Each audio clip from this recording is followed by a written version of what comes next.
Regreso al castillo. La historia como canción de cuna. La figura de Juárez en el acervo literario pictórico popular anterior a su centenario era como la de Dios en la Biblia. Sus intervenciones eran escasas, breves y contundentes. En teatro lo representaba un actor de segunda que no tenía más función que la de decir frases como «Lo siento mucho, pero no queda más remedio» y firmar una sentencia de muerte. Dicho esto, salía por la derecha para dejarle el escenario libre al primer actor, que entraba desabrochándose la pechera, consolando a Mejía o dándoles propina a los que habían de fusilarlo.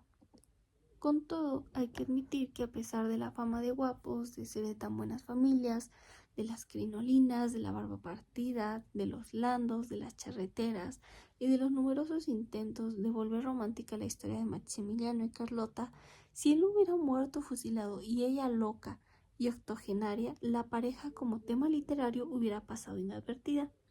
No son personajes trágicos, es decir, no son dos que a pesar de su grandeza fracasaron, sino que por estar mal informados les fue como les fue. Pero si bien es cierto que como figuras románticas son ligeramente patéticos, en su papel de potentados, de pioneros del refinamiento, son formidables. He aquí dos personajes que llegaron a tierras bárbaras, mojigatas y pobres, y entre un desembarco y un fusilamiento formaron una corte decadente. Por eso era fascinante el castillo de Chapultepec, antes de que se volviera museo de historia. Smoking and touching are forbidden, decía cada 10 metros, y en español, además, otra prohibición: no escupir. La gente entraba con mucho respeto y gratis a ver la cama donde dormía la emperatriz, la tina donde se bañaba, el recibidor donde recibía, los adefesios que le regaló Francisco José y los muebles horribles, de madera de teca, que le regaló el emperador de China. Junto a todo esto se podía ver también un comedor porfiriano que tenía un techo de madera tan repujada que parecía que iba a caerse en la cabeza del observador, y el despacho, espartano en comparación, en donde Obregón se reunía con su gabinete.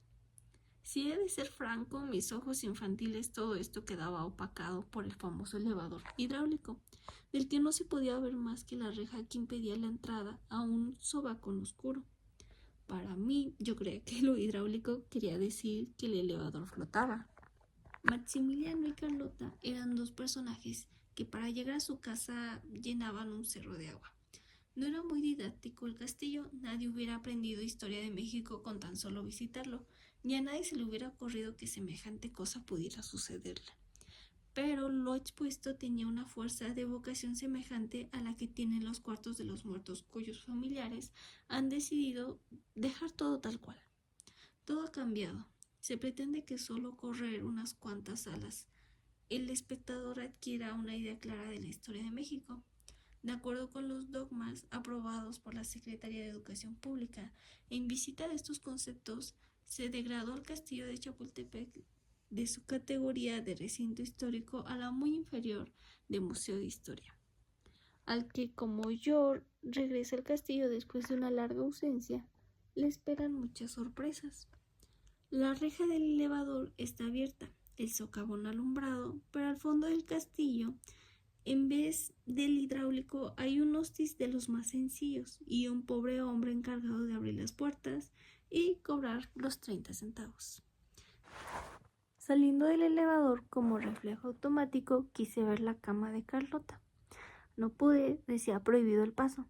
Alcancé a ver nomás de la balaustra de la terraza cómo salía Medea de Novara, a la que le cantarán la paloma, que ahora adornada con niños héroes verdes, espigdados, plasmados en el instante mismo de su agonía precoz y breve, girando la vista 90 grados, encuentro otro intruso.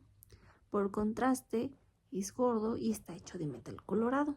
Morelos, con machete desveinado, en actitud de atacar a los niños de las escuelas que sale de visitar el castillo. Hay que pagar 5 pesos. Muchos entran para abrir la boca en la cochera, como suele ocurrir en las casas de los políticos. Hay más coches de los que caben. Unos sobrios transportan a Juárez.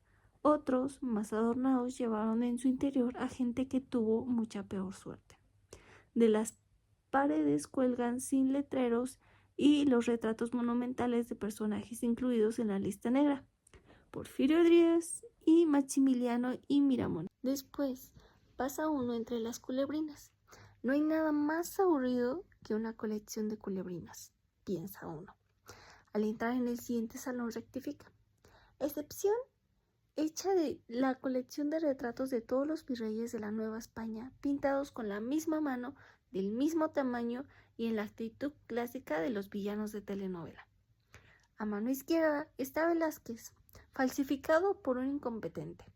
Pasa uno al siguiente salón. México independiente. Está dividido en periodos. Los periodos, a su vez, en retratos. Cada retrato tiene junto la pechera ensangrentada o el paliacate que usó en vida el retratado. Y una explicación demasiado larga. Todo esto entreverado con murales de los pintores chambistas de la escuela mexicana, que aprovecharon el contrato para explicarnos por enésima vez cómo le vibran las almas al unísono de la cultura oficial. Yo hubiera pensado que todo esto era didáctico y demasiado claro, si no es porque al salir oí que un niño preguntaba a su madre: ¿quiénes eran los buenos, mamá? Desgraciadamente no pude oír la respuesta.